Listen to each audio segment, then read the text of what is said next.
Mirë, bashkohet me mua në program nëpërmjet një komunikimi të drejtë për drejtë, eksperti i njohur i sigurisë, zoti Fation Softa. Zoti Softa, mirëmbrëma, kënaqësi që jeni me mua drejtë për drejtë në ora e fundit. Mirëmbrëma, faleminderit.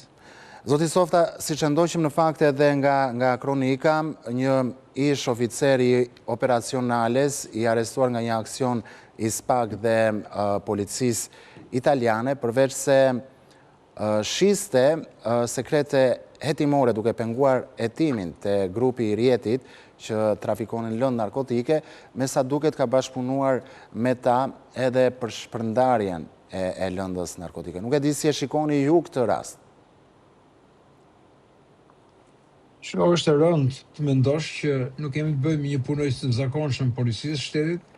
por kemi të bëjmë me një funksionar. Pra një funksionar ose të një oficeri të një nivelit lartë ku ka punuar në dy struktura, pra në strukturën operacionale dhe në antiterror. Pra dy nga strukturat më të investuara dhe dy nga strukturat e një nivelit të cilët kanë dhe mund të deportojnë në informacion të klasifikuar, në veçanti të forcës operacionale. Dhe kur kujtojmë rastin e ish-ministrit brendshëm zotit Balla, kur kërkoi që çdo punonjës policie të deklaronte që nuk e kishte përdorur aplikacionin Sky EncroChat, të gjithë punonjësit deklaruan zero mundësi përdorimi dhe ja ku jemi që nuk është kështu. Pra ai vetë deklarim që në këtë rast është edhe një deklaratë e rreme, që rëndon atë edhe më shumë, por ky komunikim dhe sigurisht që duhet jem prova bindëse nga struktura e posaçme për ta verifikuar që ka qenë vetëm nxjerrje informacioni, shitje informacioni, vënë në dispozicion për persona dhe grupet të interesuara, apo është i përfshirë dhe drejt për drejt në trafikun e lëndëve narkotike.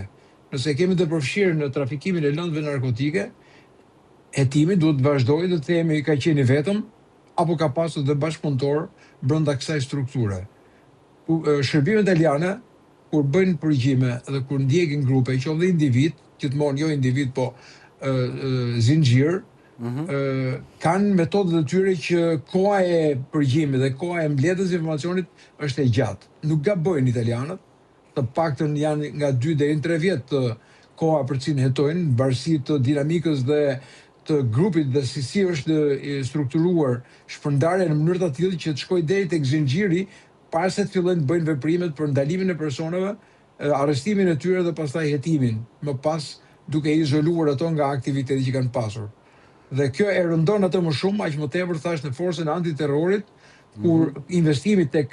sektori antiterror ka qenë shumë i avancuar nga Shtetet e Bashkuara të Amerikës, të cilët këtë sektor e kanë pasur me prioritet, sepse lufta kundër terrorizmit dhe terrori në tërësi është një nga investimet dhe lufta më globale që zhvillojnë kryesisht Shtetet e Bashkuara të Amerikës. Zoti Softa, a mund të flasim për një fenomen tashmë, duke marrë shkas nga ky rast, por edhe nga rastet të tjera ku dalin të paktën nga përgjimet e Sky, EncroChat, zyrtar të policisë që bashkëpunojnë me grupe kriminale? Nuk mendoj që mund të jetë rast i shkëputur. Asnjë rast i izoluar, sepse nëse do të kishim një apo disa persona, të cilët edhe mund të inkriminohen për shkak të shumë motiveve dhe arsyeve që mund t'i çojnë ata atje, por ne kemi konstatuar struktura e posaçme, media, ato çfarë janë sot në dosje dhe janë persona të ndaluar tashmë, flasim për funksionar të lartë, drejtor i forcës operacionale, drejtues i forcës operacionale, oficerat të forcës operacionale që shoqërojnë persona me shkallë të lartë rrezikshmërie, siç ishte rasti i Lambit apo një person tjetër. Për shefi krimeve të një komisariati në rastet e operacionit në det. Kemi shefa krimesh të cilët jo vetëm që janë përfshirë në aktivitet kriminal, por kanë nxjerrë në prit ose kanë dhënë informacion. Rastet e ish shefit komisarit të 2 apo të Elbasanit që sot janë të arrestuar dhe çështja vazhdon të jetë një provë e rëndë që e cënon besueshmërinë e policisë së shtetit por dhe të tjerë personat të cilët jo vetëm thjesht korrupsioni, po e quajmë element korrupsioni, po ka përfshirje, rastet e përfshirjes deri tek një deputeti në Komisionin e Sigurisë të Parlamentit Shqiptar, të cilët ishin investuar deri në momentin e vajtjes dhe hyrjes në parlament. Pra, tregonte një herë që krimi ka krijuar një infrastrukturë, ka krijuar një rrjet dhe jo rastësisht brenda saj janë dhe punojës policie, të cilët janë në të nivele apo në ato struktura. Ajo duhet të hetohet, këta persona janë komprometuar në këto lloj pozicionesh, apo është investuar nga ata me para apo me forma të ndryshme të politikës që i kanë çuar këta persona të jenë pikërisht në ato detyra dhe në ato funksione ku mundësia për të pasur më shumë informacion dhe më shumë mundësi për të ndihmuar ata tregon dhe një herë që krimi është shumë i avancuar dhe nuk e dim sa është i shtrirë dhe sa është ajo pjesë e cila mund të synojë pjesën më sensitive të policisë shtetit, aty ku elementet sekret të informacionit apo mundësia e përdorimit të strukturës shtetërore mund të ndihmojë ata për të shtruar më lirshëm aktivitetin e tyre. Zoti Softa, oficeri në fjalë, nëse do shpallet fajtor, sigurisht rrezikon penalitete të rënda, por për ju si eksperti i sigurisë, pse ndodhin fenomenet të tilla, pra pse oficer si ai inkriminohen në grupet kriminale, tradhtojnë betimin dhe uniformën, misionin gjithashtu që ata kanë marrë përsipër të kryejnë dhe kalojnë nga ana tjetër e ligjit. Arsyet mund të jenë ndryshme, përfshirë anën ekonomike, kur kërkojnë në moment këtij aktiviteti kriminal, pasuri më të shpejtë. E dyta mund të jenë forma të cilët mund të jetë hyrë në këtë rrugë në mënyrë graduale, derisa vjen në ato momente ku mund të ketë ndikuar qoftë paraja apo strukturat e tyre për ta çuar atë në rritjen e karrierë. Derisa ka arritur dhe nuk e dim kohën në të cilën ai është përfshirë, i dyshuar i përfshirë në një aktivitet të tillë. Pra, koha në të cilën është i marr ky informacion ose ky përgjim, për cilën periudhë daton dhe në çfarë funksione ka qenë. Pra nga momenti i komunikimeve të para dhe deri në momentin që nuk e di sa ka zgjatur kjo periudhë, ka pasur një rritje në karrierë apo janë të njëjtat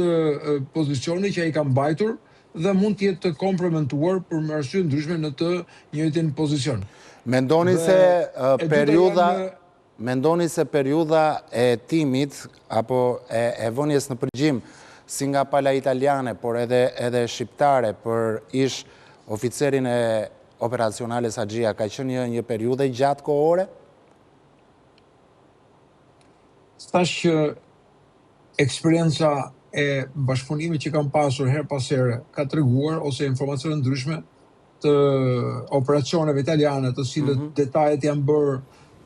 edhe për publikun, tregojnë për përgjime apo mbajtjen mbi këqyrje të grupeve kriminale, shqiptare apo italiane apo grupe mikse,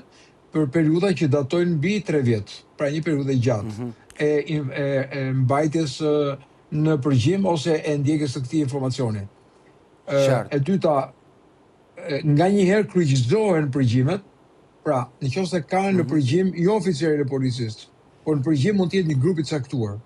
Ndërthurja e bisedave, ndërthurja e komunikimeve të çon tek informacionet të cilët fusin në përgjim edhe oficerin apo dhe politikan apo njerëz të tjerë të cilët në gjatë këtyre komunikimeve përfshihen. Atëherë fillon dhe hetimi ose fillon përgjimi dhe mbajtja mbi këqyrje edhe i telefoneve dhe i formave të tyre. Por kjo është shumë e qartë se këta kanë ardhur jo thjesht nga format e përgjimit klasik, po ka ardhur si rrëdhoi fillimisht e zbërthimit të aplikacionit Sky Encrochat. Mendoni sa informacione po kemi dhe sa grupe po goditen pikërisht nga Sky Encrochat dhe derisa të vim ke Matrix, që shumë shpejt besoj do të kemi të tjera surpriza për të tjera nivele nga zbërthimi Matrix. Zoti Softa, mendoni ju se rasti në fjalë dëmton imazhin e policisë shqiptare tek pala italiane, pasi dosja është hetuar bashkarisht me policinë e Brescias, çka do të thotë se autoritetet e vendit Shqin janë të informuara për rastin, duke patur parasysh gjithashtu nga ana tjetër se nga 6 urdhër areste në Shqipëri u ekzekutuan vetëm 4, ku 2 persona të tjerë nuk u arritën të arrestoheshin, pra u larguan. Nuk mendoj që e kompromenton besimin e policisë shqiptare për faktin që ka një partneritet shumë të mirë midis policisë shqiptare dhe policisë italiane dhe strukturës posaçme dhe prokurorisë italiane, dhe kjo fale këtyre operacioneve të përbashkëta, hetimet të përbashkëta i kanë zgjatur për një periudhë të gjatë. Dhe fakti që kemi të ndaluar dhe policia po godet her pas here persona dhe efektiv, të cilët edhe pse janë në nivele të larta, përsëri po goditen, po arrestohen dhe po shkojnë drejt akuzave nga struktura e posaçme për të çuar ato në gjykat, tregon dhe një herë që shkalla e besueshmërisë ndaj strukturës së posaçme dhe policisë shqiptare vazhdon të jetë e lartë. Të gjitha operacionet që janë kryer nga midis palëve dhe jo vetëm midis Italisë dhe Shqipërisë, por dhe me Belgjikën dhe me Francën, tregojnë një partneritet serioz dhe një organizat apo një drejtim të shëndetshëm të forcës policore.